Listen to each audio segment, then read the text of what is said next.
Because earlier this week, Stephen Jones, executive vice president of the Cowboys, son of Jerry Jones, came out and said the team wants to sign Tony Romo to a long-term contract extension. Cowboys are currently $20 million over the projected NFL salary cap for the coming season, so they have until March 12th to get down to the $121 million salary cap. Romo has a base salary next year of $11.5 million, and his salary cap figure counts team high $16.8 million.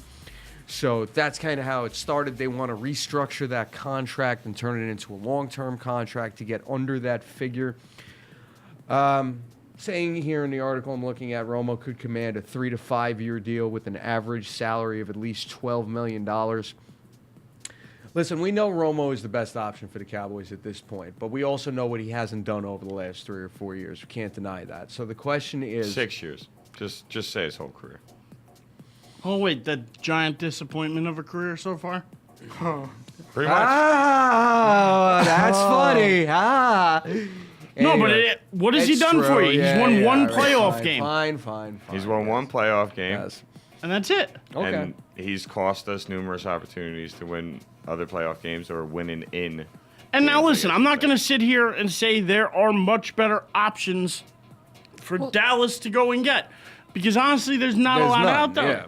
Like, so if they can find a way to restructure his deal and have him take less money, But here's then the I think he question. deserves less money because he hasn't proven anything. The question I was going to get at is, I believe he's 32 right now, or 31, 32, somewhere in that age. Yeah, he's going to be 33 this year, actually. Do you really want to sign him to a 5-year contract and then put yourself in that position? Say the next 2 years it winds up getting worse. I don't think it's a good idea to lock themselves into a 4 or 5 year contract. Truthfully, I'd be okay with 3 years. He's 32, 33 years old. You can only give him 3 years. I feel like They're a lot could talking about change. 4 or 5 years. Though. Oh, If they gave him 5, he'd be playing until he was 38 years old. Yeah, but let's be honest, quarterbacks do play till they're 38. Doesn't mean they're always great, but But we already know Romo isn't great, so you're going from like he's still, listen, above average to probably below average by the time that career's on the later I'm end. not of going it. to call Tony Romo an elite quarterback because He's an elite above average. I said above average. top He is. 10 a top 10 quarterback in the league. Is that fair? Maybe bottom of the top 10. Bottom of the top 10, maybe even at 11. Somewhere in that, I would say, I put him in the 8 to 12 range. yeah, somewhere in that Somewhere range. in that That's window fair. based That's on what's fair. going on. Real He's quick, a- hold yeah. on. We got Nikki K has an opinion on this. Go ahead, I Nick. feel And I like- want Nikki K to say it. Go ahead. I got to step in on like my medical thing. I feel like a lot could change in a year medically with someone. You know, he gets hurt. It's a great They got a point. 5-year contract on him. Then you know, like what's gonna happen then? Yeah. I mean, something can happen in one game, and before you know it, he's not on the field. Yeah, Absolutely. I mean, and that's the thing, though, about, like, look, to me, what I think this contract's more going to be like is this is going to be more like the contract the Eagles gave Michael Vick. Where they gave him 6 years, $100 million. They're like, hey, we're going to ride with you. But what nobody really, really understood was that Michael Vick's contract was a 1-year contract that could be renewed every year over a 6-year time I would be period. fine with that. That's the way to actually. do That's it. That's a great idea. That is Yeah, how that's a they. good one. That is why Vic all of a sudden went from making like $14 million going into this year to the Eagles backing out of that contract, and that's why it's restructured or Vic agreed to a new deal. But that is pretty much the same scenario that I think they're going to do with Romo, where they're going to be like, we'll give you about, let's say, 4 years, $60 million. I've put them at a base average about $15 million a year. That's too much.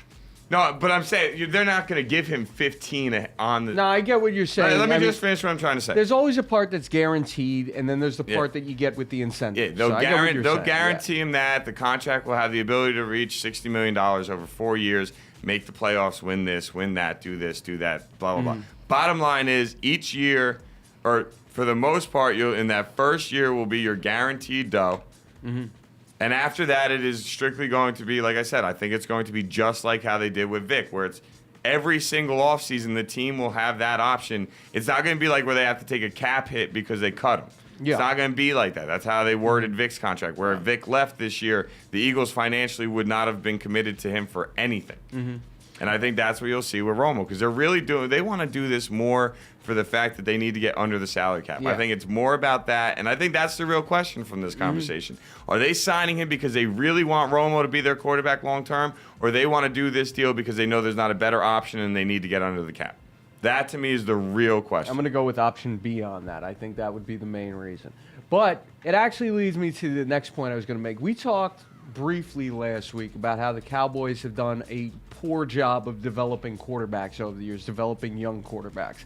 And I saw a stat yesterday.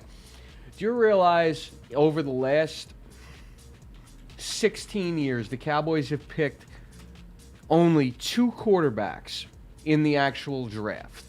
And those 2 quarterbacks were Quincy Carter and Stephen McGee.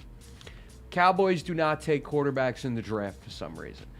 Now, about a month... I don't think they know how to scout them personally. But Well, I mean, listen, the fact is, about a month ago, Troy Aikman was quoted as saying that he didn't think it would be a bad idea if the Cowboys decided to take a young quarterback in the 3rd or 4th round, kind of like what the Packers did with Aaron Rodgers, just to take a quarterback in the draft and try to develop him in the unlikely event that something happens. And I think this is something that they should think about doing. We all know it's no secret it's basically a weak quarterback draft class, but what that always means is that there are quarterbacks, maybe with some potential, who can slip to the 3rd, 4th, maybe even the 5th round. Cowboys take a flyer on them. You can bring them in as a 3rd stringer because you do still have Kyle Orton, and just try to develop them. Go through the paces with them, and in a year or 2, see what happens.